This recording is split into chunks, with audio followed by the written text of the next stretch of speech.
Tay! Tay, tulong! Joaquin, ano nangyari? Sino yan? Bakit basang-basa ang damit niya? Hindi ko po siya kilala, Tay. Natagpuan ko po siya sa ilog na palutang-lutang. Akala ko nga po patay na eh. Buti na lang, nung kunin ko siya at daling ko sa pampang, may pulso pa. Ganun ba? O sige, iga mo sa papag. Tapos tawagin mo si Belen para mabihisan muna natin. Masama rin na matuyuan ng basang damit yan sa katawan. Sa ako na lamang siya titignan at gagamutin kapag nakapagbihis na. Dalian mo na! Opo, sige po, Tay. Sandali lang po at pupuntahan ko na po si Belen. Pagkaalis ng binata ay napapailing na lumapit si Mang Berting habang nakatingin sa walang malay na babae. Maganda ito at mukhang mestisa. Alam niyang hindi ito taga roon sa kanila dahil kung sino man ang nagtataglay ng ganoong kagandahan, tiyak na magiging kilala ito sa buong baryo nila. Mahaba at itim na itim ang buhok nito at kapansin-pansin ang kaputian ng kanyang balat. Ang ipinagtataka lang ng matanda ay kung bakit tad-tad ito ng mga sugat sa katawan. May malalaki, maliliit at lahat ng yon ay sariwa pa. Ano kayang nangyari sa babaeng ito? Kawawa naman. Ilang saglit pa, narinig niya ang mga yabag ni Joaquin na bumalik. Kasama ang tiyahin niyang si Belen. Agad na lumapit ang matanda at nang makita ang kalagayan ng babae, napatakip ito sa bibig nang dahil sa gulat. Diyos ko, anong nangyari dyan? Buhay pa ba yan, Joaquin? Belen, nakita ko po siya sa ilog. Hindi ko alam kung ano nangyari. Pero kailangan po natin siyang tulungan. O siya, Belen, tulungan mo na siyang bihisan. Kailangan ko malinisan at magamot ang kanyang mga sugat bago maimpeksyon. Baka mas lumala pa at di maagapan. Lumabas na ng silid ang dalawang lalaki. Naiwan si Aling Belen sa loob. Doon lamang parang naramdaman ni Joaquin ang panghihina dahil sa awa habang iniisip ang hirap na dinanas ng kanilang bisita. Lalo pat pangay ang daldal ng kanyang tiya mula sa loob ng silid at sinasabing napakaraming sugat sa katawan ang pasyente. Sinasabi nito na maraming latay ito, parang pinalo ng latigo. Nang matapos ang kanyang tiya Belen sa loob, ay tinawag na niya ang mag-ama. Pakiramdam ni Joaquin, ang bawat hakbang niya ay tila napakabigat. Parang may bato na nakadagan sa kanyang mga paa. Bakit po, tiya? Alam mo bang marami siyang sugat sa katawan? Sa palagay ko ay naging biktima ito ng isang karumal-dumal na krimen. Hindi natin alam, baka ginahasa o kaya naman naku po, dapat hindi mo ginawa ito, iho. Po? Aba, teka po. Hindi po akong gumawa sa kanya niyan, tiya. Hindi yun ang ibig kong sabihin. Sana ang ginawa mo nung nakita mo siya tumawag ka na sana ng barangay. Dapat ipinaalam mo sa mga otoridad ang mga ganito kasi hindi mo alam, baka madamay ka pa. Hindi naman po siguro, tiya. Nataranta lang po talaga ako kanina kasi nga po nalaman kong buhay pa kaya dinala ko agad dito sa bahay para magamot po ni Itay. Maganda nga ang hangarin mo. Pero alam mo naman ang isip ng mga tao, di ba? Hindi ko sinasabing masama ang tumulong. Ayoko lang na baka dahil sa pagtulong mo, ikaw naman ang mapahamak. Salamat po sa paalala, tiya. Hayaan niyo po, tatandaan ko po yan sa mga susunod na pagkakataon. O siya. Tignan mo. Kawawa naman siya, Sino kaya ang may kagagawan nito sa kanya? Saka paano kaya ito napadpad sa ilog? Yun na nga po Hindi ko nga po alam kung paano siya napadpad sa ilog. Malayo naman po yun sa baryo. Imposible namang maanod siya ron wala namang malakas na ulan. Hindi rin po mataas ang tubig. Habang nag-uusap sila, ay inihanda naman ni Mang Berting ang kanyang mga gamit sa panggagamot. Napansin ni Joaquin na tila nanginginig ang katawan ng babae. Napakunot ang noo niya at mabilis na lumapit. Sinalat niya ang noo ng babae at agad niyang naramdaman ang mainit na temperatura nito. Tay, may lagnat po siya. Masyadong mainit ang katawan niya. Sandali na lang at makukumpleto ko na mga kailangan ko. Joaquin, ang mabuti pa kumuha ka na ng palangganitang may maligamgam na tubig. Sige po, Chang. Saglit lang po. Bago makaalis si Joaquin, ay nakita niyang mabilis din na kumilos ang kanyang tiya upang kumuha ng malinis na tela sa kanyang kabinet. Samantalang ang kanyang ama naman, nang matapos maihanda ang mga halamang gamot, ay lumapit na rin upang simulan ang panggagamot nito. Agad na nakabalik si Joaquin sa kwarto at nakita niyang iniligay na ng kanyang ama ang palad sa noo ng babae at nakumpirma na nilalagnat nga ito. Napapailing ang matandang albularyo. Sinabi nito sa anak na kailangan maagapan agad ang karamdaman nito. Mabilis nitong hinalo ang halamang gamot na mabisa para pababain ang lagnat at pinainom sa dalaga. Nang makasigurong nainom na ang gamot, nagsimula siyang gamutin ang mga sugat nito. Isa-isa niyang nilinis ang mga sugat gamit ang mga halamang may antiseptikong katangian at tinapalan ng dinikdik na dahon na kilala sa mabilis na pagpapagaling ng sugat. Wala pa ring malay ang dalaga. Is na siya sa ngayon. Hayaan na lang muna nating makatulog siya para makapagpahinga ang kanyang katawan at mabilis na makabawi ng kanyang lakas. O siya, aalis na ako kuya. Aasikasuhin ko pa ang mga pamangkin mo. Kung may kailangan kayo tawagin niyo lamang ako sa bahay ha. Heto nga pala mga ekstrang damit para sa kanya. Salamat sa tulong mo, Belen. Walang anuman kuya. Pero pakiusap, pagsabihan mo itong anak mo. Delikado tong ginawa niyang to. Hindi lahat ng pagtulong ay maganda. Minsan, naghahatid ito ng kamalasan at kapahamakan sa iba. Oo nga makulit din talaga. Palagi ko naman pinagsasabihan kaso talagang nagmana yata sa akin ng kabataan ko. Sinabi ko nang sa'yo nagmana ang anak mo. Ay nako. O siya Joaquin, yung mga payo ko sa'yo ha. Palagi mong isaisip yon. Nagkakaintindihan ba tayo? Opo, tiya. O siya, sige. Ako din. Kailangan ko na magpahinga.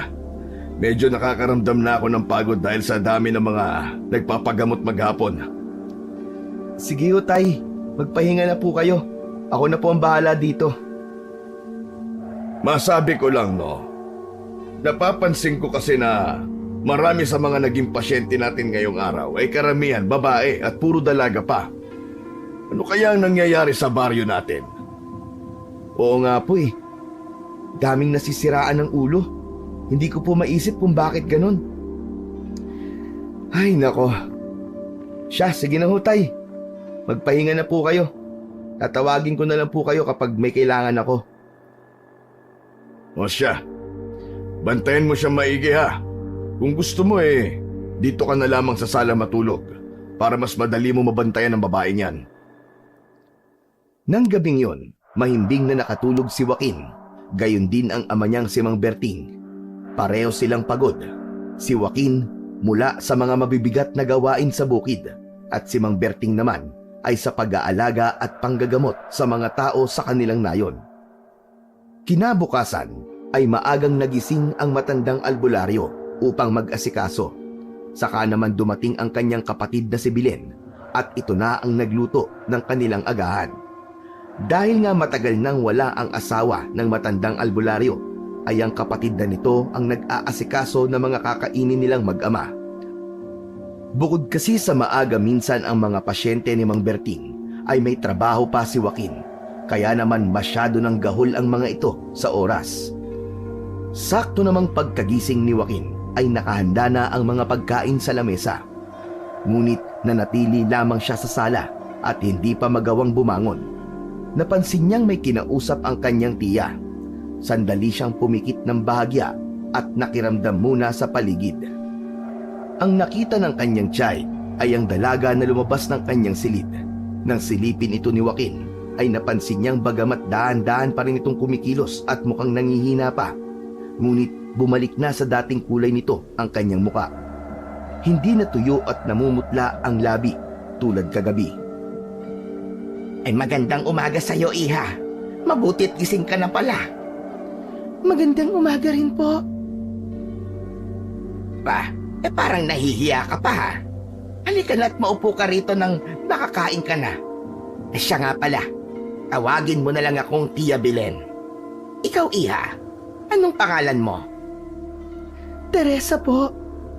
Aba, napakagandang pangalan. Bagay na bagay sa magandang dilag na kagaya mo. O siya, dito ka na maupo. Pwede po bang magtanong? Nasaan po ako? Bakit po ako nandito?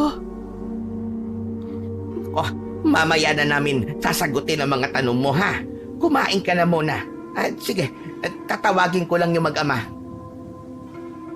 Napansin ni Joaquin na nag-aatubili si Teresa, pero sa huli, sumunod din siya kay Aling Belen at naupo sa harap ng lamesa. Tahimik lang si Joaquin habang pinagmamasdan siya.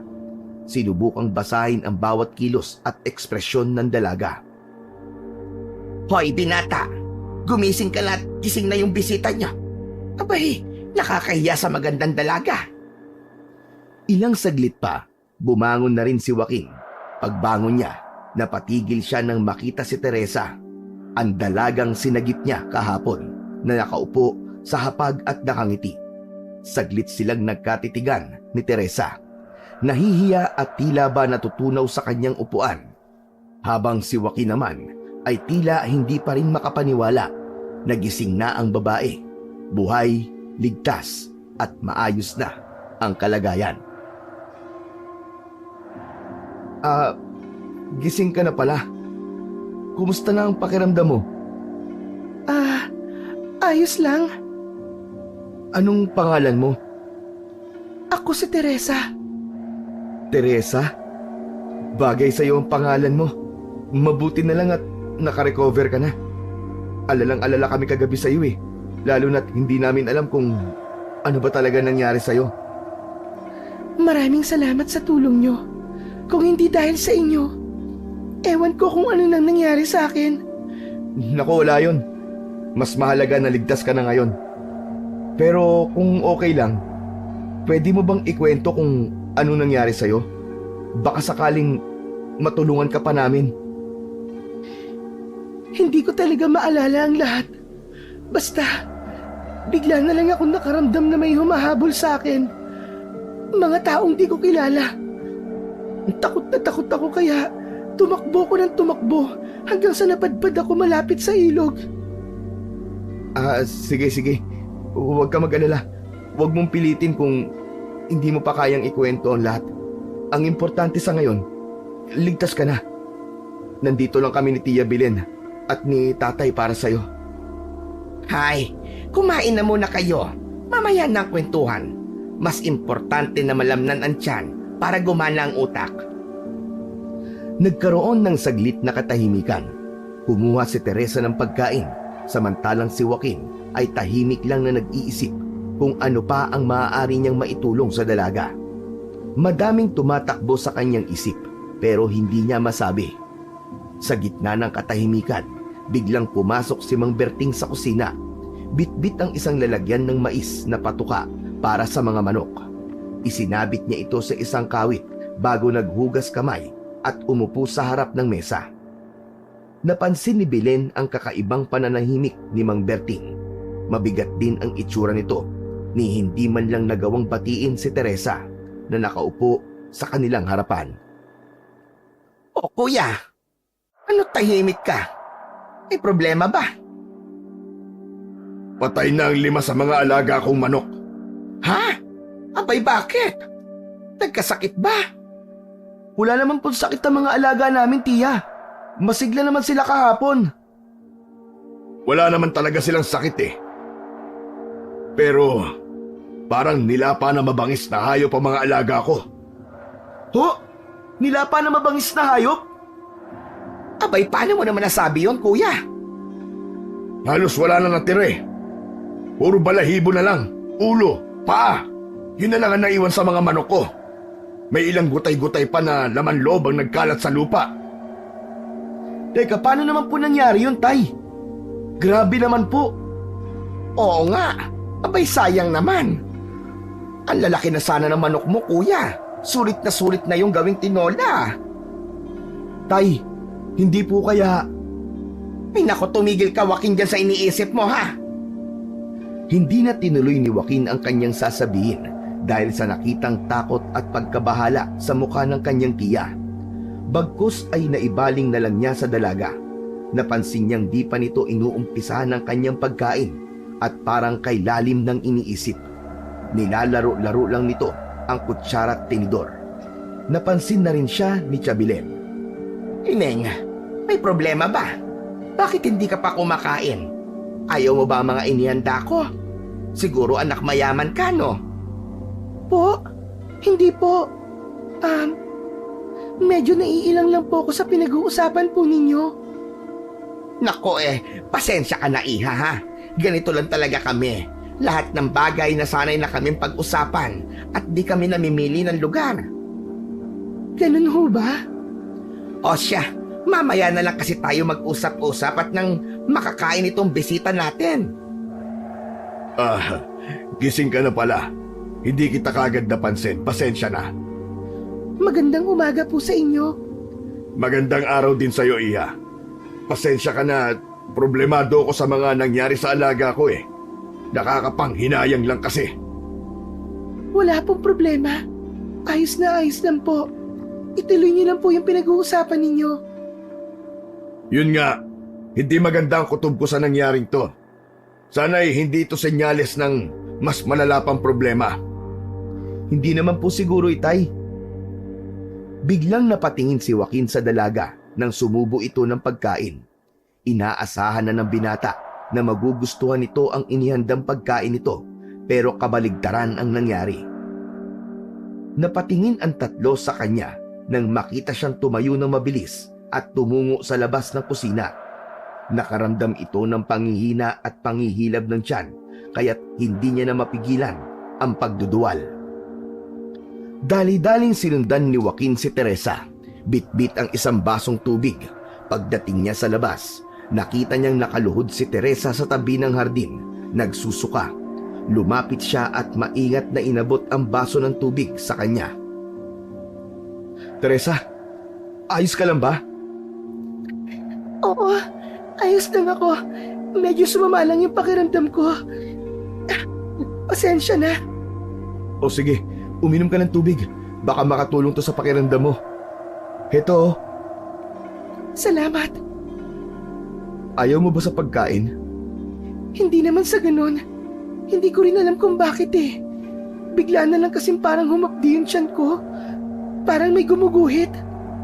Nako, baka mamaya niyan may naging problema din sa tiyan mo maliban sa mga sugat mo sa katawan.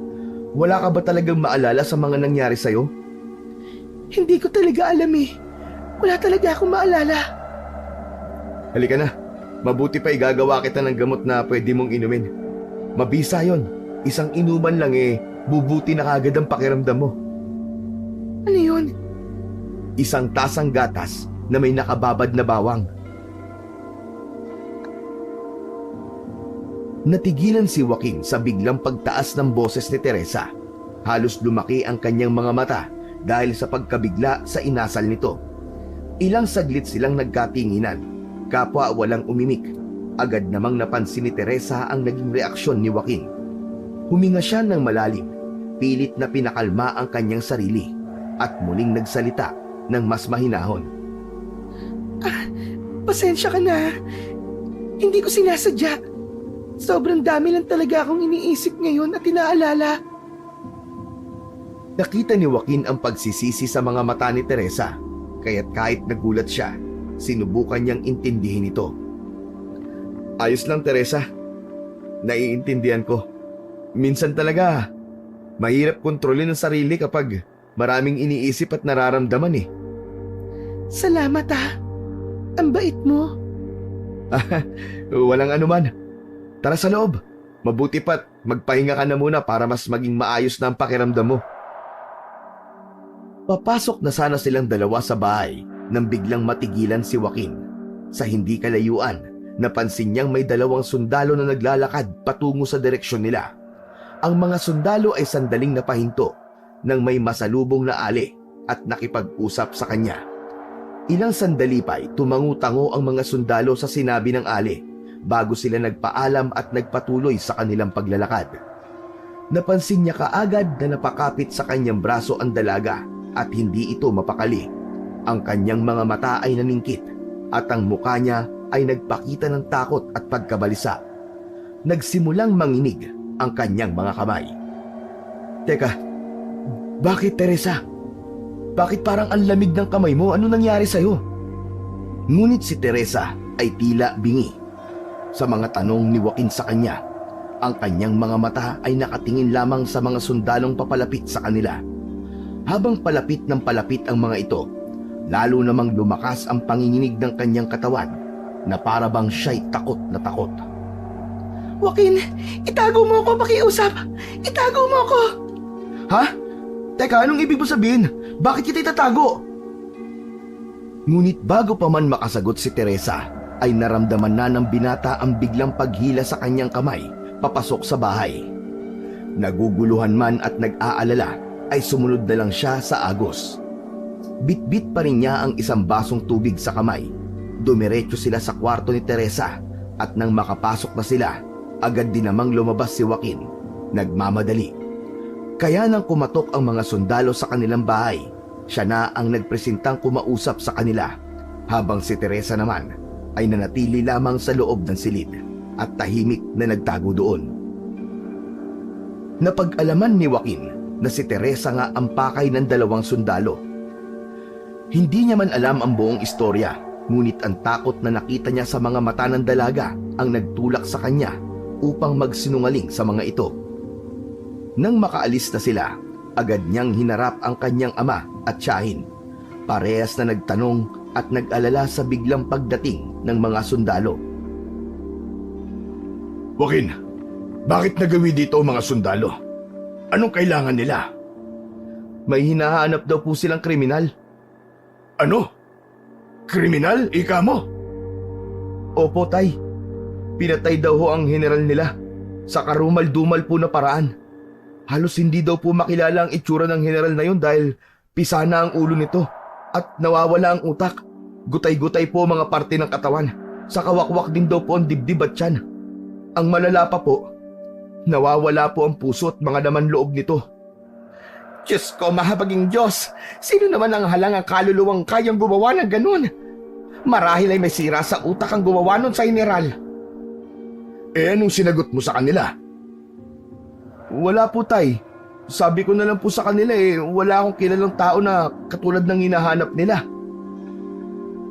Napaisip si Joaquin, kung si Teresa ang hinahanap ng mga sundalo, ibig sabihin ay siya ang pinagbibintangang pumaslang sa general.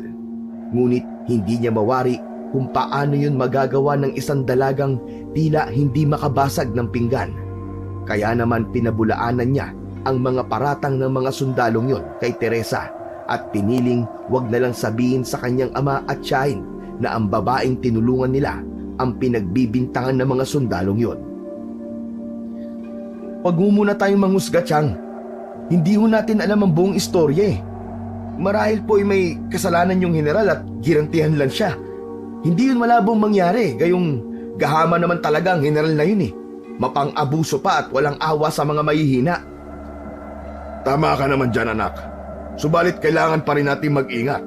Baka nga nasiraan na ng bait yung taong yun, kaya ginawa ang ganong bagay. Pambihira. Nakakatakot din lalo't hindi pa nila nahahanap ang salarin.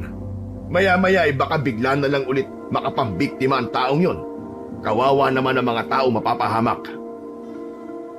Sa ganitong pagkakataon, talagang nababahala ako. Kawawa naman ang mga bat. Pagkatapos ng seryosong pag-uusap, nagdesisyon si Joaquin na asikasuhin ang mga gawain sa sakahan. Ngunit bago siya umalis, nilapitan niya ang kanyang tiyahin. Tia Belen, pakisamahan po muna si Teresa dito sa bahay.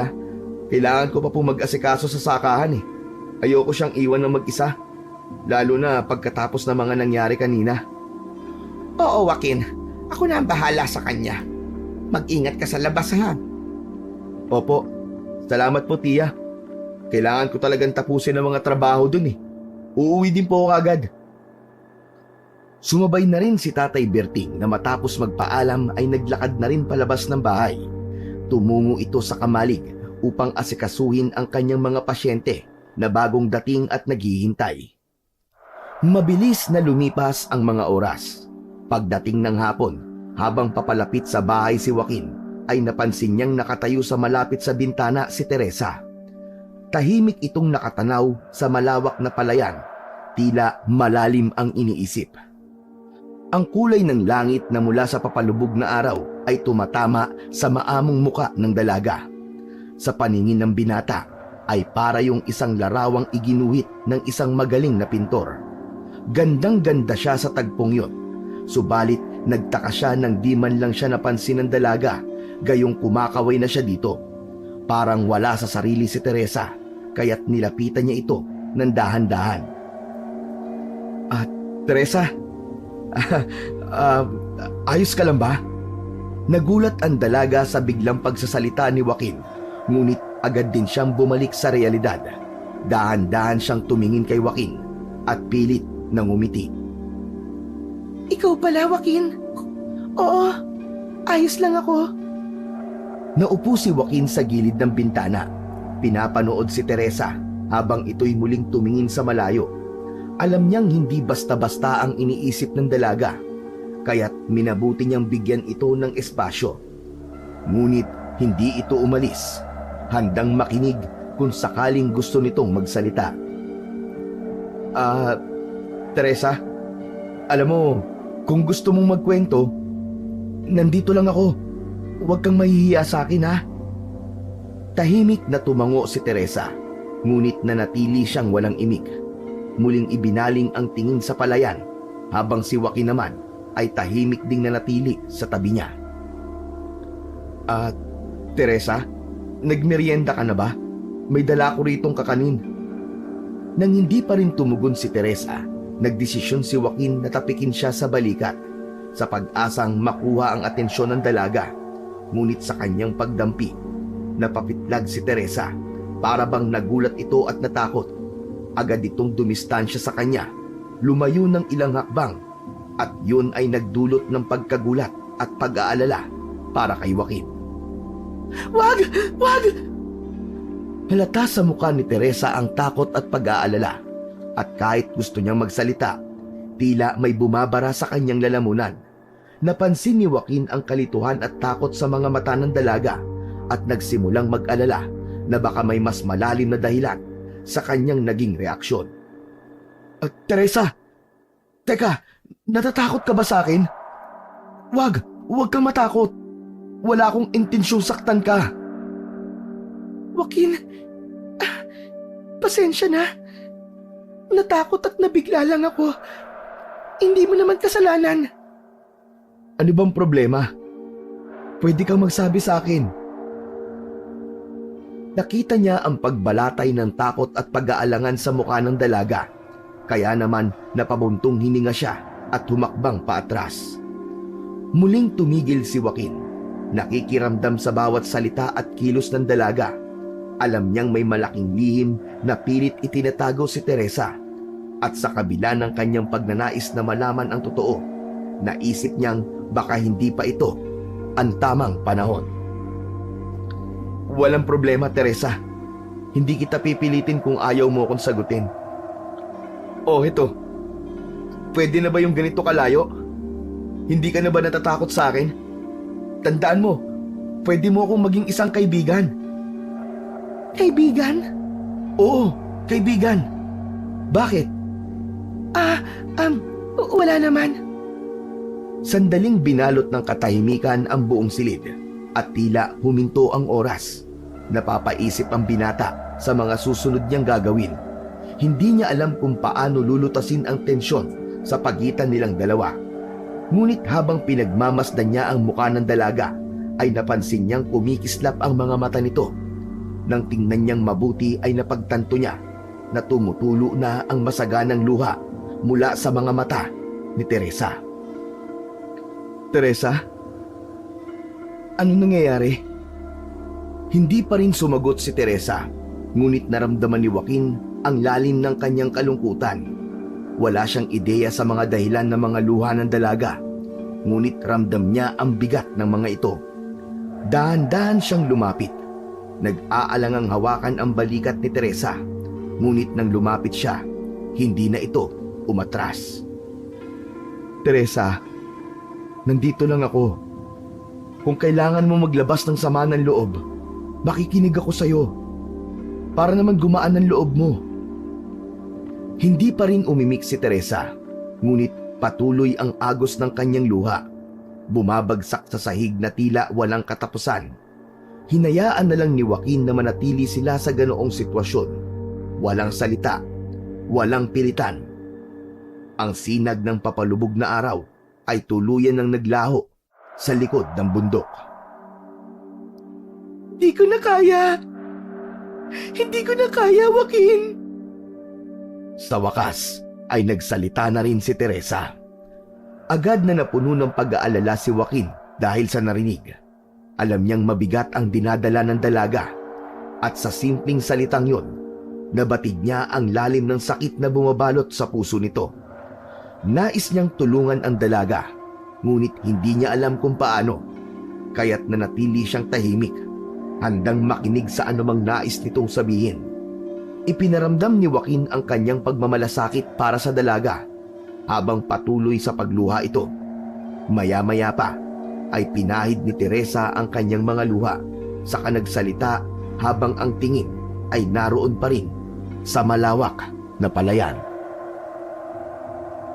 Tahimik ang dating buhay ko sa probinsyang pinanggalingan ko, Joaquin.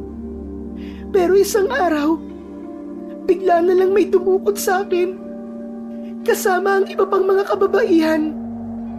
Hindi umimik si Joaquin at hinintay lamang ang susunod pang sasabihin ni Teresa. Nakita niya ang panginginig ng mga nakakuyom na kamao ng dalaga hanggang sa muli itong magsalita. Mga baboy! Mga baboy sila, Joaquin! Mga baboy sila! Anong ibig mong sabihin, Teresa? Hindi ko maintindihan. Binaboy nila ako. Ginahasa nila ako. Mapaumaga, tanghali, at sa gabi. Kahit pa madaling araw, kung kailan sila abutin ng kanilang tawag ng laman, gagawin nila ang pang-aabuso sa akin. Lalong-lalo na ang general na yon. Hindi ko siya mapapatawad. Silang lahat, mga hayop sila, mga baboy, baboy! Napatda si Joaquin dahil sa mga revelasyong narinig niya mula kay Teresa. Wala siyang magawa ng tuluyan ng pumalahaw ang dalaga.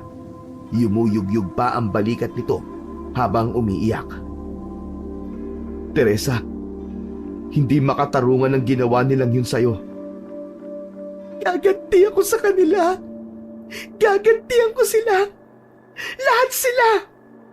Wala akong palalampasin. Nagulat si Joaquin sa bigat na mga salitang binitiwan ni Teresa. Nararamdaman niya ang umaapoy na galit na bumabalot sa puso ng dalaga. Isang galit na tila mas matindi pa sa inaasahan niya. Hindi niya lubos na maunawaan ang lahat ng pinagdaanan ni Teresa, ngunit nararamdaman niya ang puot na dala nito. Pero Teresa, patay na ang general. Alam ko. Paano mo nalaman? May pakpak ang balita, Joaquin. Saka mabuti nang mamatay ang hayop na yon. Masyado siya kasing hayok sa laman. Pero hindi pa sapat yun. Gusto ko, lahat ng bumaboy sa akin, magbayad sa ginawa nila. Teresa, alam kong galit ka. Pero hindi mo na kailangan gawin to. Hindi mo kailangan maging katulad nila. Hindi nila alam kung ano kaya kong gawin. Sinira nila ako, Joaquin. At hindi ako titigil hanggat hindi sila nagbabayad. Hindi mo kailangan maging katulad nila, Teresa. Ipagpasa Diyos mo na lamang ang lahat ng nangyari sa'yo. Baka kasi saktan ka nila o di naman kaya lalo ka lang mapahamak. Hindi pa huli ang lahat para sa'yo, Teresa. Tutulungan ka namin na makapagbagong buhay muli. Pero sinira ng mga hayop na yun ang buhay ko. Marumi na akong babae ngayon. Dinumihan nila ang pagkatao ko. Winasak nila. Kinuha nila ang puri ko. Mga wala silang konsensya. Kaya bakit ako mangingiming gantian ng mga katulad nila? Wala akong pakialam kahit na mapunta pa ako sa impyerno. At kung sakali man, isasama ko silang lahat doon. Habang lumalalim ang gabi, nanatili sa isipan ni Joaquin ang mga binitiwang salita ni Teresa. Hindi niya maiwasang mag-isip ng malalim hanggang sa dahan-dahan siyang kinain ng antok. Dala ng pagod sa buong araw na trabaho at ang bigat ng mga alalahanin. Hindi niya namalayang unti-unti na siyang nawawala sa ulirat. At sa kanyang pagkakatulog, hindi niya napansin ang pagbangon ni Teresa mula sa higaan. Tila wala sa sarili ang dalaga at naglakad palabas ng kwarto para bang hinihila ng isang hindi nakikitang puwersa. Walang direksyon ang kanyang mga mata na para bang wala siyang kamalay-malay sa kanyang ginagawa. Sa paglabas ng silid, nadaanan ni Teresa si Joaquin na mahimbing ang tulog sa isang mahabang kawayang bangko sa sala. Nakanganga ito, humihilik pa, walang kaalam-alam sa nangyayari sa paligid. Hindi man lang ito nagising o nagambala sa pagdaan ng dalaga. Dire-diretso si Teresa patungo sa pintuan. Binuksan ito ng walang ingay at tahimik na lumabas ng bahay. Sa ilalim ng malamlam na sinag ng buwan, tahimik niyang tinahak ang daan patungo sa kulungan ng mga manok sa katabing bahay. Ang kanyang galaw ay mabagal, ngunit tiyak. Pagdating sa kulungan ng mga manok, lumuhod si Teresa at marahang binuksan ang gate. Ang mga manok ay nagising, ngunit wala sa kanila ang nakaramdam ng takot o panganib. Marahil ay dahil sanay sila sa presensya ng mga tao. Nang makapasok na siya, mabilis niyang dinakma ang isang walang kalabang-labang manok. Sa isang iglap, sinimulan niyang ngasabi nito, animoy isang mabangis na hayop. Walang pagtutol, walang pag-aalinlangan. Tuluyan niyang kinain ang kawawang hayop. Nilulunod ang sarili sa kanyang hindi mapigilang uhaw at gutom. Ang tahimik na gabi ay nasira ng mahihinang tunog ng kanyang pagnasab sa laman ng manok. Tila wala sa kanyang sarili ang dalaga. Hindi niya namalayan ang bawat patak ng dugo na umaagos mula sa kanyang bibig at dumadaloy sa kanyang kamay. Kinaumagahan ay binulabog si Joaquin ng ingay na nanggagaling mula sa labas. Pupungas-pungas siyang bumangon sa kasumilip sa bintana. Nakita niya ang ilang mga kapitbahay na nagkukumpulan. Kasama noroon ang amang si Berting at tiyahing si Bilen. Bumangon naman siya at nagtungo sa kusina upang magmumog. Pagkatapos ay lumabas na rin siya upang puntahan ang mga nagkukumpulang tao. Tay, anong meron? Ba't ang ingay? Tingnan mo anak, patay na rin ang mga alagang manok ni na paring Gusting. Nakikita mo ba yan? Katulad ng sinapit ng mga manok na yan sa mga alaga natin. Hindi batid ni Joaquin kung bakit biglang gumapang ang kilabot sa buo niyang katawan ng mga sandaling yun. Hindi niya mawari kung ano ang nangyayari at panay ang pambibiktima ng kung anumang nilalang sa kanilang lugar. Pagbalik niya sa kanilang bahay, ay nadatnan niya si Teresa sa sala. Tahimik itong nakaupo habang may isang tasa ng mainit na kape sa harapan. Teresa, magandang umaga. Gising ka na pala. Nag-almusal ka na ba? Tara, kain tayo. Sina tatay naroon pa sa kabilang bahay at nakikiusyoso. Piping umiling ang dalaga na siyang ikinakunot ng noon ni Joaquin. Nagtataka siya sa malamig na pakikitungo ni Teresa sa kanya, ngunit imbis na tanungin ang dalaga, ay ipinilig na lamang niya ang ulo sa kaiiling-iling na tumungo sa kusina. Pagdating doon, ay nakita niyang tumayo ang dalaga at diretsyong bumalik sa kanyang silid. Kumuha na ng plato ang binata at nagsandok ng kanyang makakain.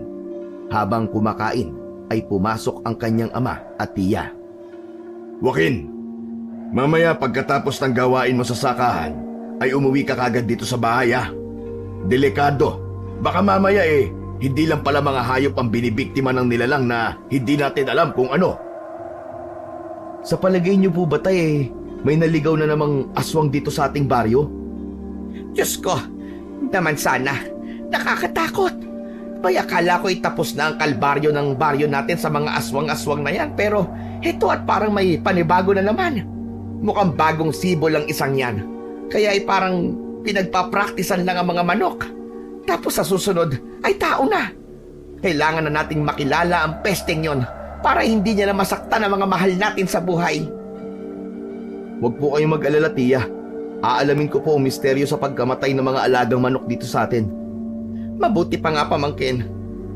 Teka, nasaan na ba si Teresa? Kumain na ba siya? Nagkakape po, nandun po siya sa may kwarto. Inaya ko na nga po siyang kumain pero mukhang ayaw niya po Parang nagiging pihi ka na yata sa pagkain ng batang yon. Ano kayang nangyayari sa kanya? Aba hindi ko na siya naaabot ang kumakain.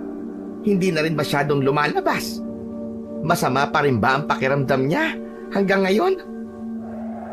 Mukha naman po siyang masigla, tiya. Magaling na rin po ang mga sugat niya, maliban dun sa mga malulubha. Naninibago pa dito sa atin. Alam niyo po, kakaiba po ang ugali niya pero hindi ko matukoy kung ano Ganun talaga iho ang mga babae. Masanay ka kung sakaling nahihirapan kang ispilingin sila. Ganun po ba yun?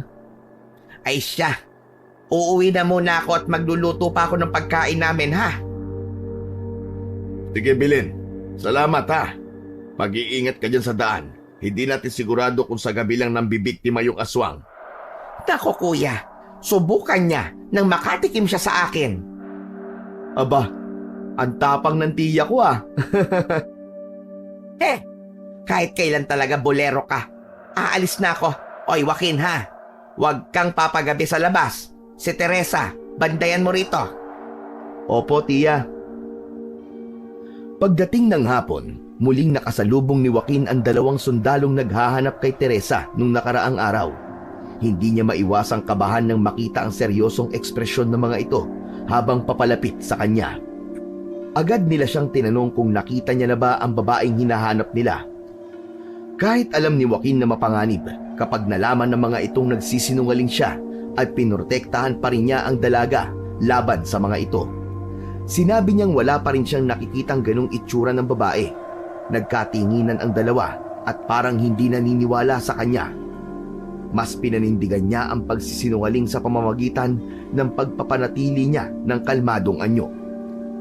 Matapos ang ilang sandali ay muling nagpaalam ang mga sundalo nang wala nang mapala ang mga ito sa kanya. Habang papalayo ang mga ito sa kanya ay patuloy na nakatingin sa kanila ang binata. Naglalaro sa isip niya na kailangan nila mag-ingat, lalo na dahil baka kung may makakitang iba sa babae ay isuplong sila sa mga masasamang sundalo na yon. Pagpasok ni Joaquin sa kanilang bahay ay nakita niya si Teresa sa kusina. Nagluluto ito ng kakainin nila para sa hapunan. Nagtaka pa siya nang batiin siya nito at alokin ng kape. Aba, ayos ka na ba, Teresa? Parang ang saya mo ngayon Anong meron? Wala to, Joaquin. Naisip ko lang na wala namang mangyayari kung patuloy ako magmumukmok. Kailangan ko nang ituloy ang buhay ko. Yan, tama yan. Natutuwa ako sa sinabi mong yan, Teresa. Saka naisip ko na tama ka. Siguro hahayaan ko na ang karma na maningil sa kanila. Umaasa ako na darating ang hustisya sa tamang panahon. Tama yan. Hindi man maibabalik ang kinuha nila mula sa'yo, magagawa mo naman baguhin ang takbo ng buhay mo. Magsimula ka ulit at maging masaya sa ikalawang buhay na ibibigay sa'yo. Salamat, Joaquin. Buti na lang at nariyan ka. Salamat sa pagliligtas mo sa akin. At salamat kasi tinulungan mo akong magtago. Sa unang pagkakataon ay nasilayan ni Joaquin kung gaano talaga kaganda ang mukha ni Teresa nang makita niyang ngumiti ito. Napakatamis ng ngiting iginawad nito sa kanya kaya nahawa na rin siya at ngumiti na rin. Pagkaraan ng ilang araw ay unti-unting bumalik sa normal ang takbo ng buhay sa kanilang baryo. Wala nang napapabalitang mga hayop na namamatay sa kanilang lugar. Bagay na ipinagpapasalamat ng mag-ama na sina Joaquin at Mang Berting. At habang lumilipas ang mga panahon, ay unti-unting nagkapalagayan ng loob sina Teresa at Joaquin. Sa kabila ng mga misteryong bumabalot sa pagkatao ng dalaga, naging malapit sila sa isa't isa. Nakita ni Joaquin ang kagandahan at kabaitan ni Teresa, at hindi naglaon ay nagsimula na siyang manligaw sa babae. Sigurado ka na ba? Kasi Joaquin, ayaw kitang itali sa isang relasyon na alam kong hindi ka naman tunay na magiging maligaya. Ano ka ba, Teresa? Bakit mo nasasabi yan? Alam ko na ikaw ang itinitibok ng puso ko. Maniwala ka. Seryoso ako sa'yo. Saka, hindi naman ako katulad ng iba na katawan lang ang habol sa'yo.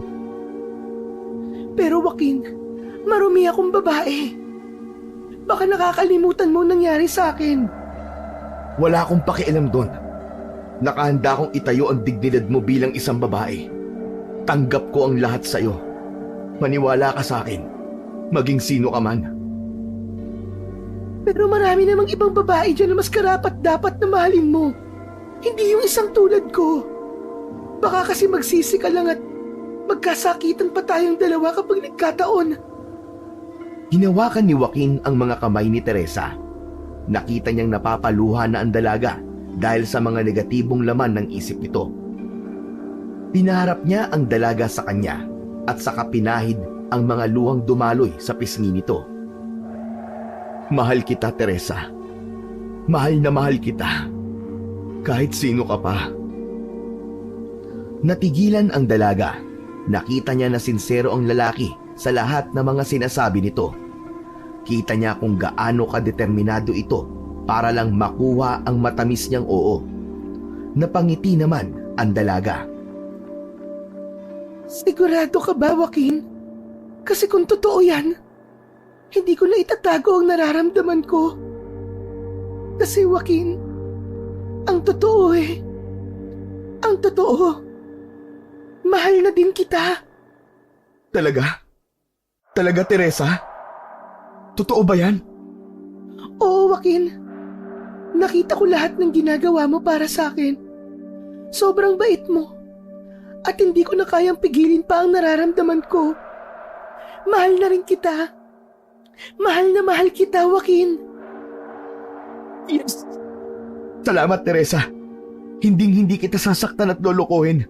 Mamahalin kita ng buong puso, gaya ng nararapat para sa'yo. Salamat, Joaquin. Mahal na mahal kita. Nagyakap silang dalawa at magkaakbay na pinanood ang paglubog ng araw. Masayang masaya si Joaquin ng sandaling yun. Kinagabihan, sa gitna ng masarap na pagkain, inipon ni Joaquin ang lakas ng loob upang ipaalam sa kanyang ama na si Mang Berting na nobya niya na si Teresa. Agad namang sumilay ang ngiti sa matandang albularyo. Bagay na bagay kayong dalawa, anak. Talaga po, Itay? Abay, oo. Itong si Teresa, hindi lang ganda ang nakikita ko sa kanya. Alam ko na magiging mabuti siyang may bahay sa'yo pagdating ng araw. Itay naman, asawa na kaagad. Kakasimula pa lang namin eh. Nako dun din naman patungo yun eh. Pero anak, masaya talaga ako para sa inyong dalawa. Sana ay maging matatag ang pagsasama ninyo. Masaya ako na maging bahagi ka ng pamilya namin, Teresa. Sabi nito habang iniaabot ang kanyang kamay kay Teresa bilang tanda ng kanyang pagtanggap sa relasyon nila. Masaya ang lahat, tila ba walang problema sa mundo. Ngunit ang kasiyahang yon ay nabahiran ng pag-aalala nang biglang mapansin ni Joaquin na parang biglang nagbago ang aura ng babaeng minamahal. Napansin niyang may luha sa mga mata ng babae. Naisip tuloy ng binata na maaaring naalala na naman ito bigla ang pait ng mga pinagdaanan nito. Inabutan niya na lamang ng pagkain ang dalaga at sinubukang pasayahin sa pamamagitan ng pagkakwento ng mga masasaya at nakakatawang kwento kasama ang kanyang ama. Pagsapit ng hating gabi ay naalimpungatan si Joaquin nang makarinig ng malakas na kaluskos mula sa labas ng bahay. Maya-maya pa ay biglang umalingaw-ngaw ang isang malakas na huni ng ibon. Umieko ito sa katahimikan ng gabi. Nakaramdam ng kakaiba ang binata. Naging alerto siya at lalo'y naaamoy niya ang isang pamilyar na amoy na ayaw niyang nalalanghap. Na amoy ng isang aswang. Mabaho at umaalingasaw na parang galing sa nabubulok na laman. Kilalang kilala ni Joaquin ang amoy na yon. Mabilis siyang bumangon at tinungo ang tokador kung saan nakalagay ang mga gamit nilang mag-ama sa pangangaso. Isang malakas na pagaspas ng pakpak ang kanyang narinig papalayo. Tama nga ang hinala nila Itay at Siabilin. May aswang na naman dito sa baryo. Kailangan malaman ito ni Itay. Pero sa ngayon, ay susubukan kong sundan kung saan papunta ang nilalang na yon. Mahirap na. Baka mambiktima ng taong walang kamalay-malay. Sinundan ng binata ang tunog hanggang sa makarating siya sa bukid. Habang papalapit siya ay naririnig niyang tila pahina ng pahina ang tunog ng aswang. At pagkaraan ng ilang sandali ay nakita niya sa itaas ang isang nilalang na may malalaking pakpak. Paikot-ikot ito na parang may pinupuntirya na madagit. Nang tingnan niya kung saan nakatuon ang pansin ng aswang ay sa isang kalabaw na nakatali sa puno. Agad na bumaba ang nilalang na yon at pagsayad ng mga paa nito sa lupa ay nakita ni Joaquin ang kabuang anyo nito. Lalo pat nagbago ito ng anyo. Mas nagmukhang tao ito, ngunit mukha pa ring halimaw dahil sa sabog-sabog nitong buhok. Nanlilisik ang mga mata. Meron din itong mahabang pangil at may matutulis na kuko. Walang ginawa ang binata. Pinanood lang niya ang ikinikilos ng aswang. Nagtago siya sa likod ng isang malaking puno at iniiwasang makagawa ng anumang ingay upang di magambala ang aswang. Walang sinayang na pagkakataon ng aswang. Dagling sinunggaban ang walang kalaban-laban na kalabaw. Hindi ito huminto hanggang sa makuha ang lahat ng laman loob ng kawawang hayop. Lahat ng laman loob. Bawat tipak ng karne ay nilantakan nito na para bang wala ng bukas. Nang mapawi ang uhaw at gutom ng nilalang, iniwan niya ang kalabaw na halos butot balat na lamang ang natitira. Naiwang tulala ang binatang si Joaquin. Kinabukasan, narinig ng binata ang malakas na tinig ng kanyang Siabilin na humahangos.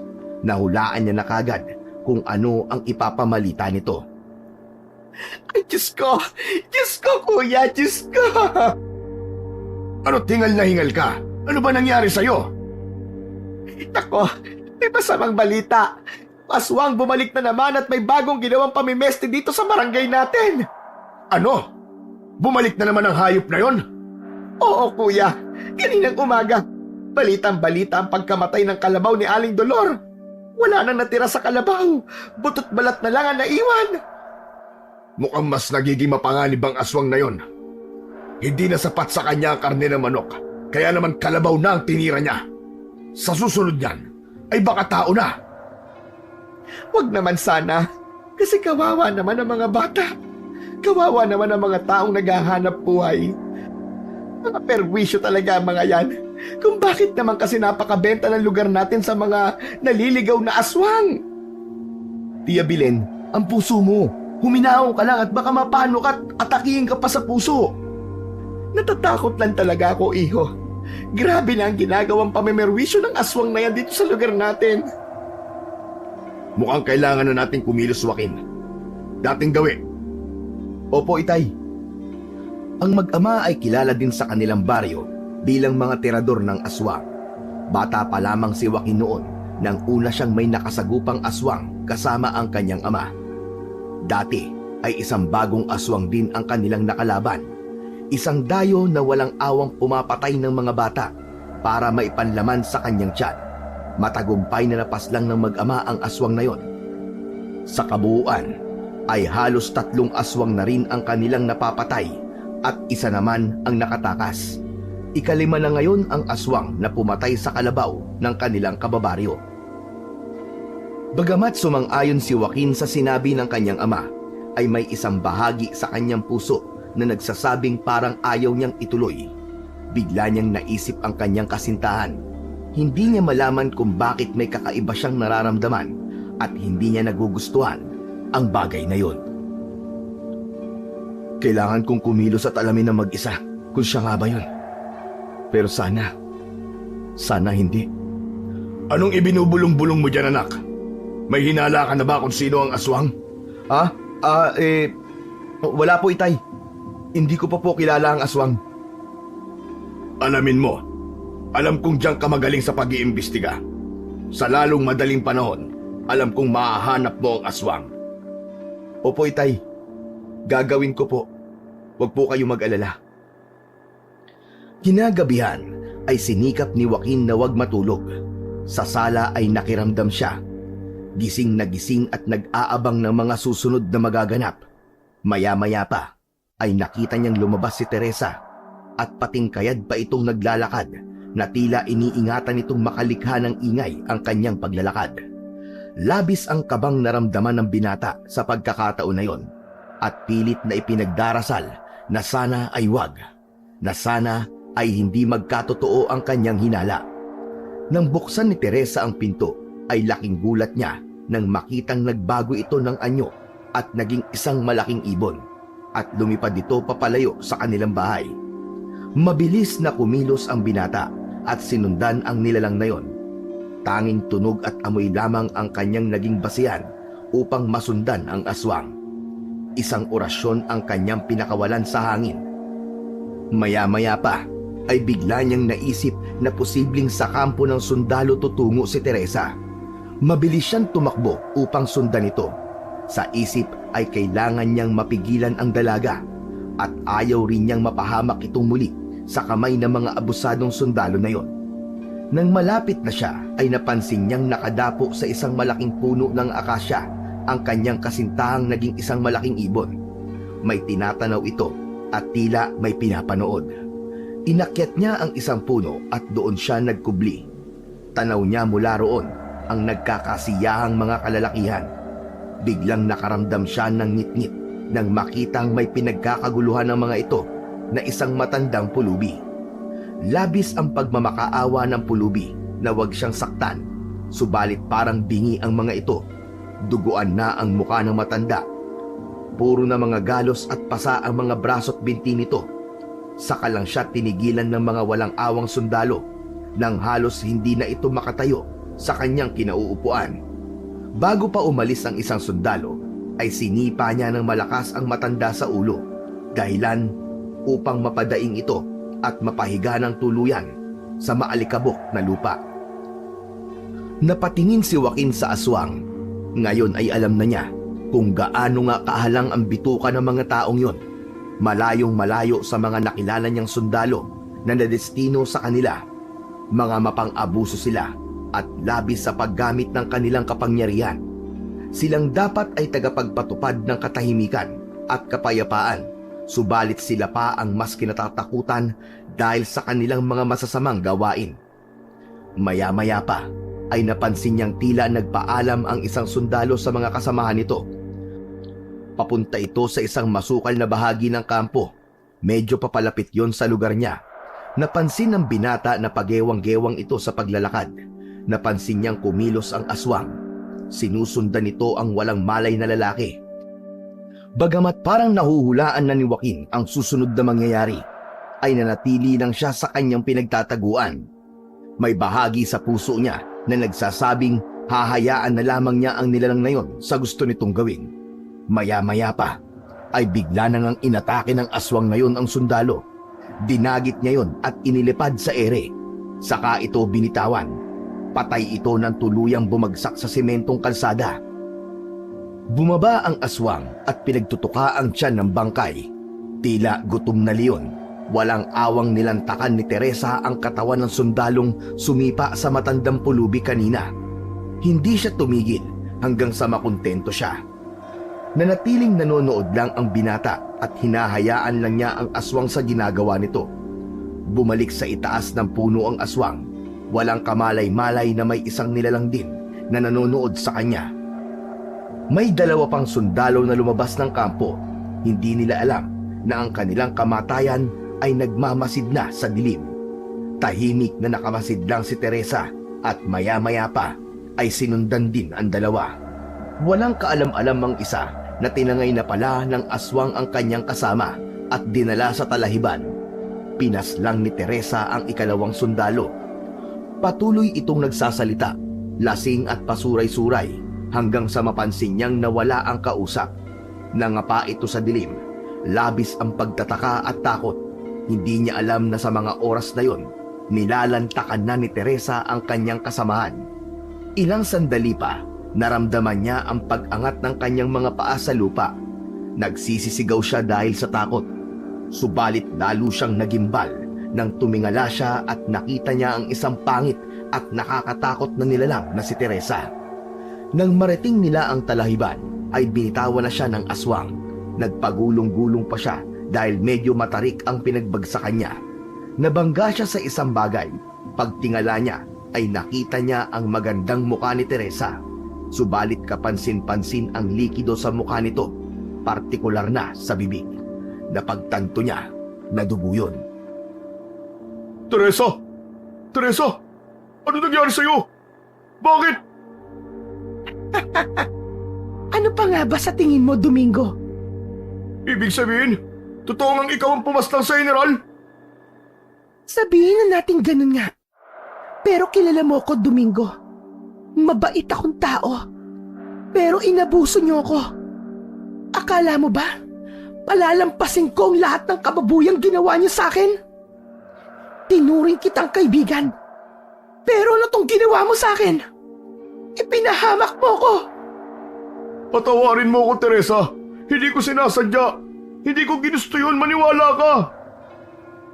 Ang galing mo rin magpanggap at umarte, no?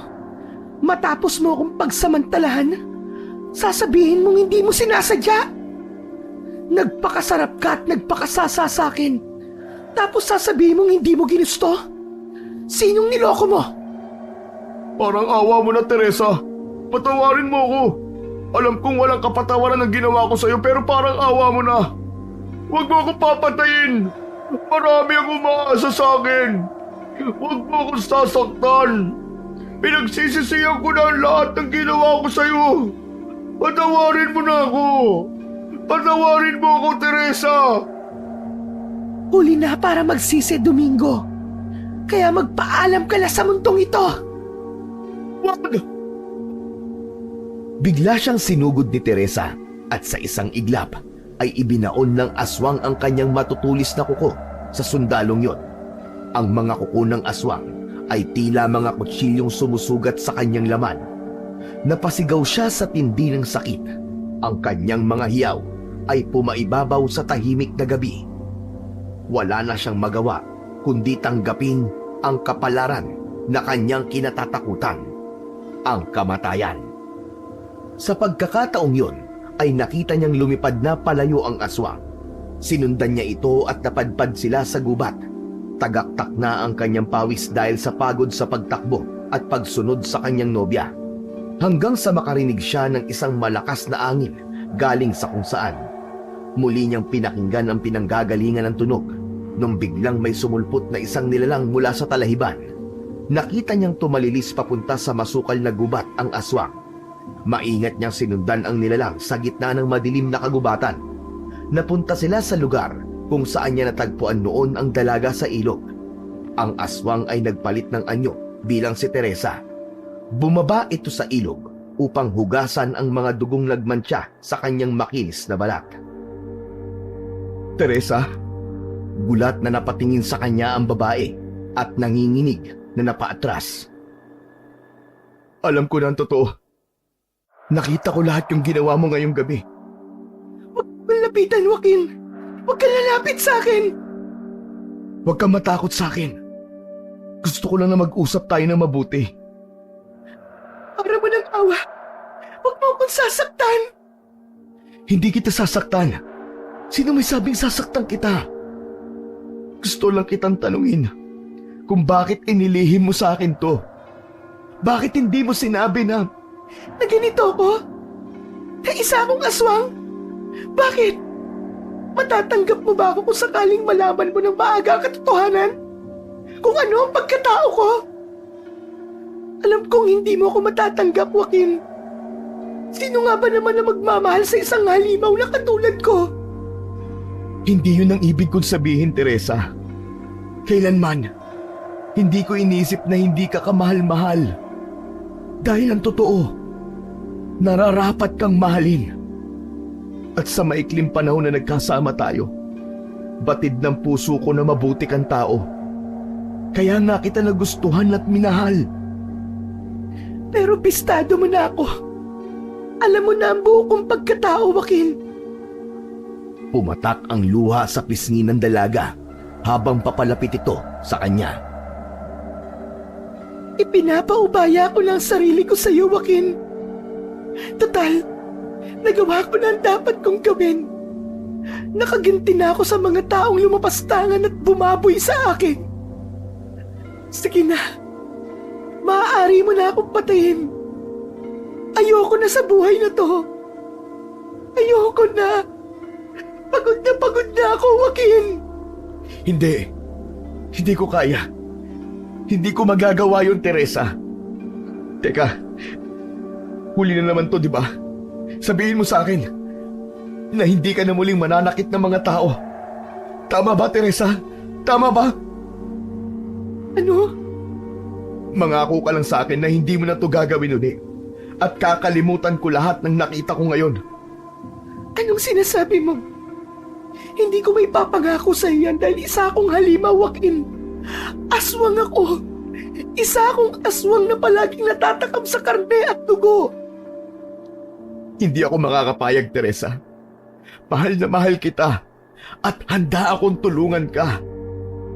Mas lalong napaiyak ang babae nang yakapin ito ni Joaquin. Walang makakaalam ng sikreto mo, Teresa. Mananatili ito sa pagitan nating dalawa.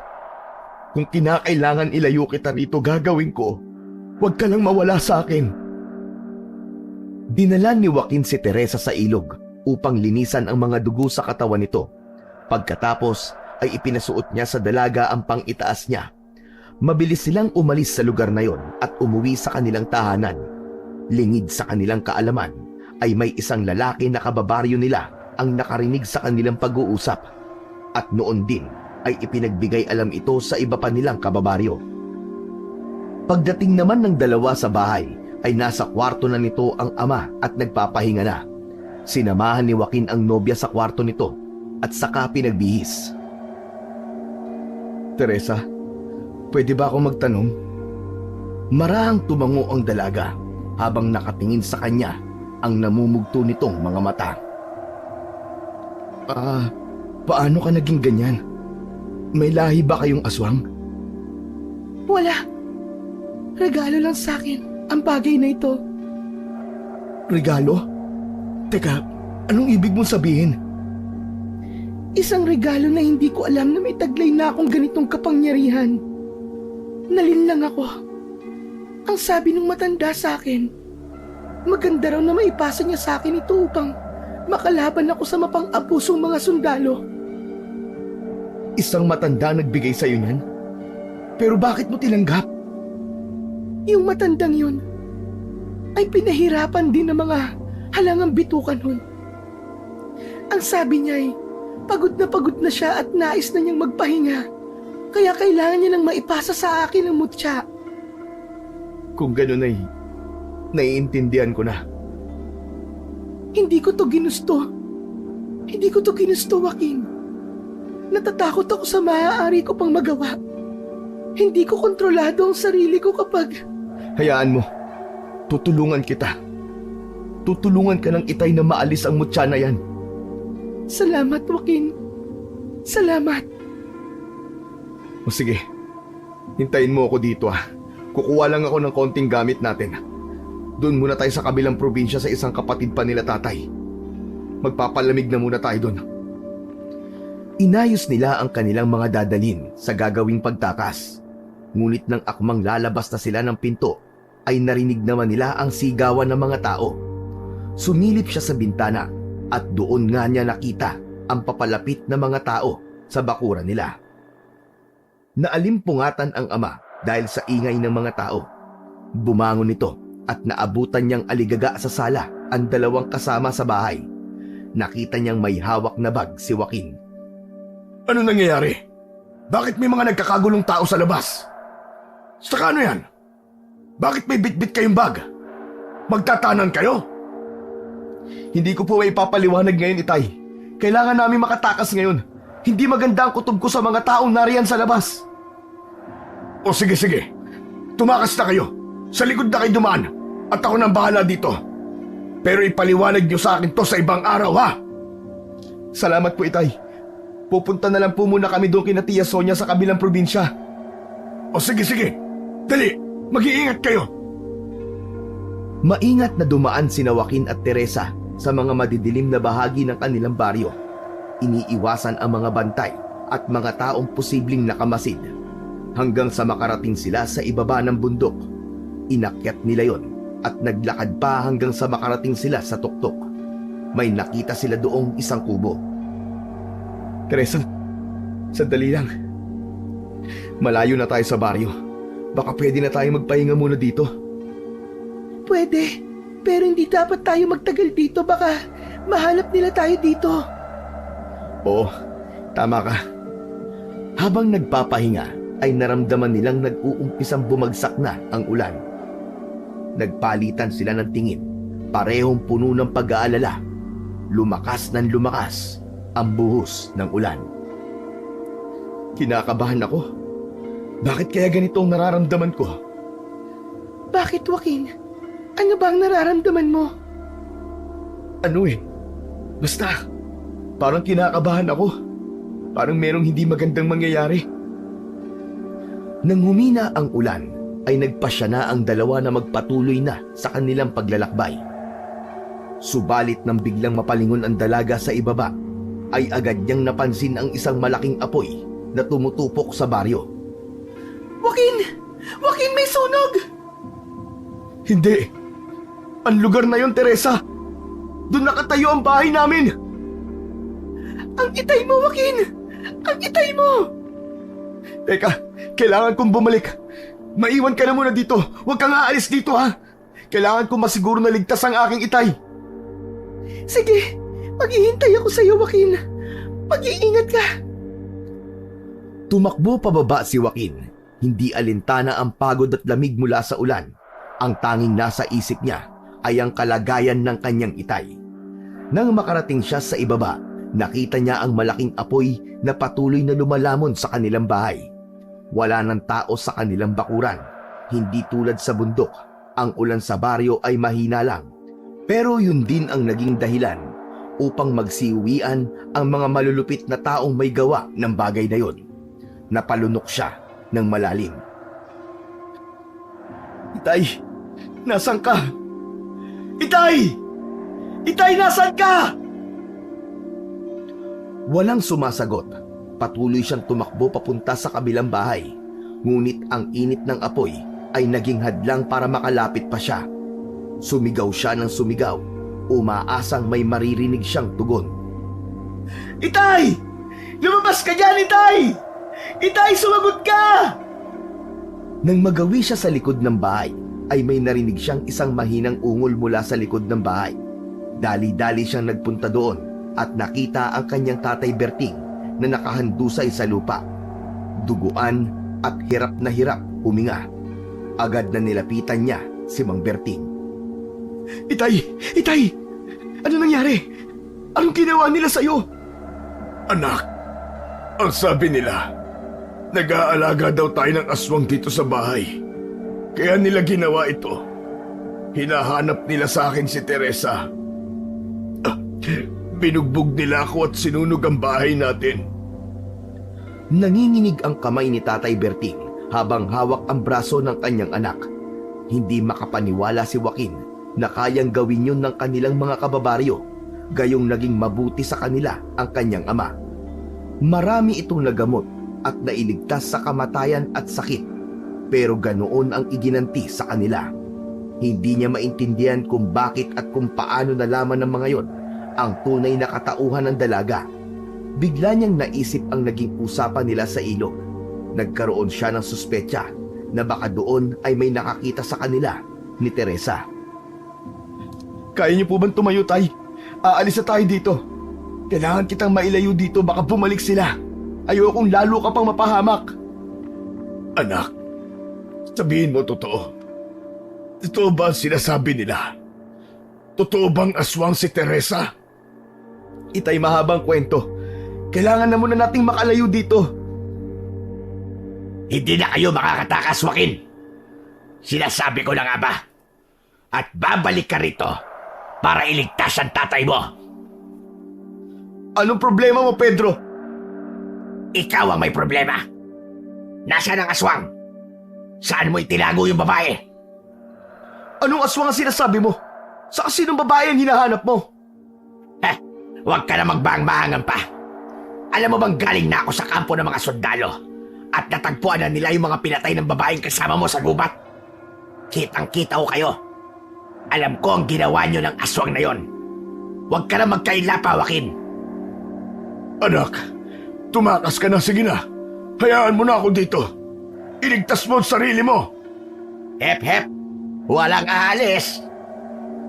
Sige na anak, tumakas ka na. Nangihina na rin ako. Mag-ingat kayo ni Teresa. At sa huling pagkakataon ay huminga ng malalim ang kanyang ama bago tuluyang pumikit ang kanyang mga mata. Niyakap niya ng mahigpit si Mang Berting habang ang mga luha ay tumutulo sa kanyang mga mata. Doon lang napansin ng binata na may madulas na likido sa likod ng kanyang ama. Nang kanya itong tingnan, ay dugo yun mula sa isang malalim na sugat sa likod ng matanda. May saksak ito sa likod na siya niyang ikinamatay. Mga walang hiya kayo! Mga walang hiya kayo! Bakit niyo to ginawa sa tatay ko? Kasalanan mo yan. Kriminal ka eh. Nag-alaga ka ng demonyo sa bahay nyo. Napakuyom ang mga kamao ni Joaquin. Halos lumalagotok na ang mga buto nito sa tindi ng kanyang galit. Hindi niya lubos maisip na ganito kalupit ang lalaking ito kasama na ang mga iba pa nilang mga kababaryo. Handang pumatay ng inosenteng tao para lang makuha ang gusto nila. Ngunit alam niyang wala siyang magagawa para maibalik ang buhay ng kanyang ama. Wala kang karapatang husgahan kami, Pedro. Walang hiya ka. Pinatay mo ang aking itay. Hindi mo alam kung ano ang pinagdadaanan namin. Hayop ka! Umalis ka na! Kailangan mong ibalik dito ang aswang, Joaquin. Kung ayaw mo maging kapares ng tiya mo ang naging kapalaran ng iyong ama. Hayop ka! Hayop! Uuwi na ako. Pero aantayin ka namin bukas ng umaga. Dalhin mo sa amin ang aswang. Pagkatapos ay tinalikuran na ni Pedro si Joaquin. Pagkaalis ng lalaki ay naghukay na lamang si Joaquin sa kanilang bakuran at doon inilibing ang kanyang ama. Nang matapos siya ay mabilis siyang naglakad paakyat ng bundok. Sumisilip na ang araw sa pagkakataong yun. Nang marating niya ang kubo ay nakita niya si Teresa na naghihintay. Joaquin! Mabutit dumating ka na. Ano nangyari? Wala na si Itay, Teresa. Pinatay nila siya. Pinatay nila si Itay. Nang marinig yun, tumulo ang mga luha ni Teresa. Niyakap niya ng mahigpit si Joaquin. Ang lahat ng nangyari ay ikinuwento niya sa dalaga. Gayon din ang pagbabanta na nakuha niya. Hindi ko hahayaang pati ang tiya ay saktan nila. Mga demonyo silang lahat. Kasalanan ko to, Joaquin. Patawarin mo ako kung nadamay pa kayo sa mga kamalasan ko. Hindi. Huwag mong sabihin yan, Teresa. Sila ang masasama. Hindi tayo. Magtatakip silim na nang muling bumaba si Joaquin sa baryo upang tingnan ang kalagayan ng kanyang tiya at mga pamangkin. Doon niya nakita na napapalibutan na ng tao ang bahay ng kanyang tiya. Nang makita siya ng mga tao, ay galit na galit siyang sinalubong. Hinahanap sa kanya si Teresa. Hindi inaasahan ni Joaquin na sumama pala sa kanya pababa ng bundok si Teresa. Nagulat na lamang siya nang mula sa kanyang likuran ay biglang sumulpot ang babae. Ako ang hinahanap nyo. Ako si Teresa. Yan! Yan yung aswang na nakita kong kasama ni Joaquin sa gubat. Tsaka, hindi ako maaaring magkamali. Ikaw pala ang pasimuno ng kaguluhang ito. Paano ka nakakasiguro na aswang ako? At kayo, bakit nyo kagad pinaniwalaan na lalaking ito? Hindi nyo ba alam na muntik na akong ginahasa ng lalaking ito? Ano? Teka, anong sinasabi mo? Pinagtangkaan niya akong gasain sa ilog. Mabuti na lang at dumating si Joaquin. Siya ang nagligtas sa akin. Mali kayo ng pinanigan. Hindi ako aswang. Teka. Sinungaling ka. Nagsisinungaling siya mga kasama. Heto, tingnan nyo. Siya ang may gawa ng mga sugat kong ito. Ikaw ang tunay na masama at hindi ako. Binaboy mo ko. Binaboy mo ko. Umiyak nang umiyak si Teresa sa harap ng mga taong yon. Patutunayan kong aswang ka. Sinungaling ang babaeng ito mga kasama. Mamaya, sa pagkagat ng dilim, tiyak kung magiging aswang ang babaeng ito. At paano kung hindi? Patatahimikin niyo na ba ang mga inosenteng tao na sinasaktan niyo? Oo, pero alam kong totoo. Kaya humanda ka. Oras na ikaw ang lumabas na sinungaling, titiyakin ko sa'yo na di ka nasisikatan ng araw. Pagsapit ng dilim ay naghintay ang mga tao. Pinakawalan na ang pamilya ni Tia Belen at si Teresa na lamang ang kanilang itinali. Takot ang mga tao na baka raw talagang aswang ito at biglang magbago ng anyo at atakihin sila. Subalit lumipas na ang ilang oras. Palalim na ng palalim ang gabi at hindi pa rin nagbabago ng anyo si Teresa. Sigurado kong aswang yan eh. Imposibleng hindi. Sigurado ko. Nagalit ang mga tao kay Pedro dahil hindi nga nito napatunayan ang paratang ay unti-unting nagsialisa ng mga tao at umuwi na. Kinalagan ni Joaquin ang tali ni Teresa. Kabilin, pasensya na po kung nadamay po kayo dito. Ang kuya, nasan siya? Anong ginawa nila sa kanya? Pinatay nila ang tatay. Pinatay ng hayop na lalaking to ang aking ama. Bakit mo ginawa yun, Pedro? Napakabait na tao ng kapatid ko. Wala akong pinagsisisihan sa ginawa ko. Kahit ano pa sabihin nyo, kayo ang demonyo dahil nag-alaga kayo ng aswang. Totoo naman ang sinasabi mo eh. Pero wala kang karapatang pumaslang ng inosenteng tao. Dapat ako na lang, Pedro. Ako na lang sanang sinaktan mo. At di ka na nagdamay pa ng ibang tao. Anong ibig mo sabihin? Sinasabi mo bang tunay kang aswang at hindi ako nagkakamali? Sa isang iglap ay nagbago ng anyo si Teresa. Kitang-kita ng mga taong natira doon ang nakakatakot na anyo ng aswang. Ngunit sa isang iglap ay dinagit nito si Pedro at inilipad. Sumigaw ng sumigaw ang lalaki, ngunit hindi pa rin siya pinakawalan ng aswang sa itaas. Bumabaon na ang mga kuko nito sa balikat ni Pedro. Tulong! Tulungan niyo ako! Tulungan niyo ako mga kasama! Walang ginawang anumang hakbang si Joaquin. Pinanood lamang niya ang unti-unting pagpapahirap ni Teresa sa lalaki. Maya-maya pa ay binitiwan na ng babae ang katawan ng lalaki. Pagbagsak nito sa lupa at agad yung binawian ng buhay dahil sa matinding pagkakabagok. Takot na takot si Tia Belen at ang kanyang mga anak. Wag ho kayo mag-alala, Tia. Hindi po kayo sasaktan ni Teresa. Pero kailangan niyo na pong umalis dito ngayon din. Hindi mananahimik ang mga tao dito, lalo na't patay na si Pedro. Tara na po, bago pa sila makapag-imbestiga at madamay kayo. Alam ni Joaquin na wala ng oras para magtagal pa sa lugar na yon. Kailangan nilang umalis ng mabilis bago pa dumating ang mga sundalo o mga kapitbahay na maaaring naghahanap kay Pedro. Habang hawak ang kamay ng kanyang tiya, sigurado niyang ligtas silang makakaalis.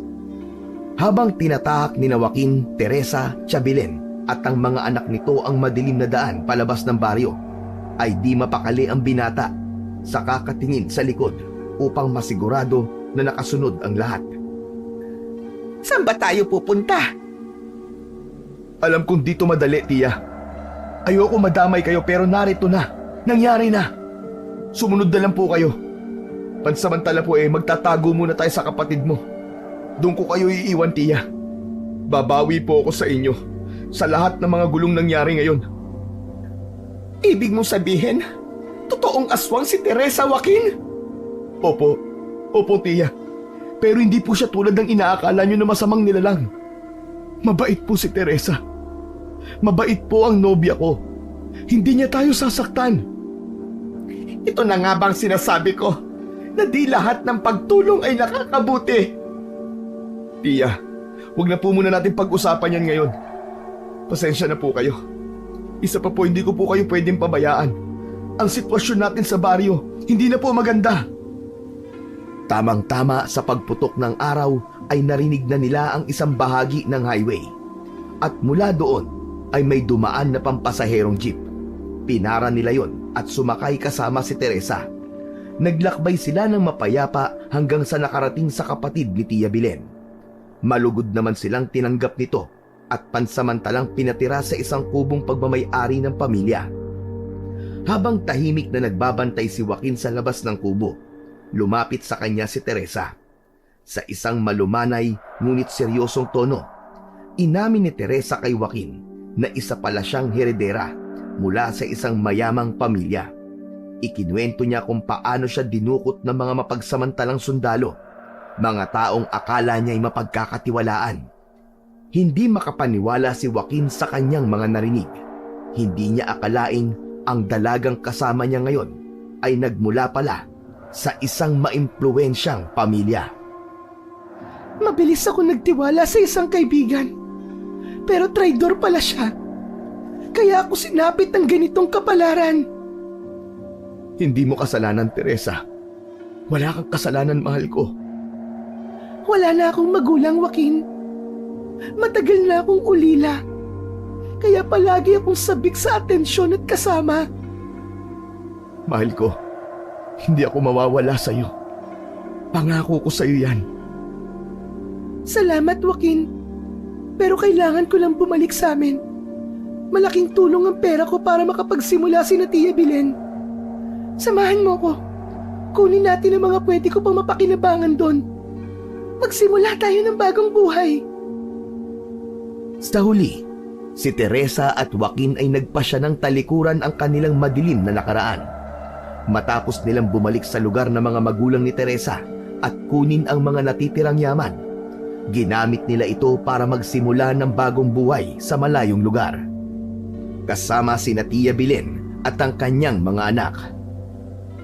Bagamat hindi na natanggal sa katawan ni Teresa ang mutya ng aswang, ay pinanatili naman itong kontrolin ang kanyang pagkauhaw sa dugo at karne. Nabuhay siya na ang tanging kinakain ay mga hayop na sadya nilang inaalagaan upang kanyang gawing pagkain. At sila ay nabuhay ng payapa at tahimik sa kanilang bagong buhay na pinili. Tay, tulong!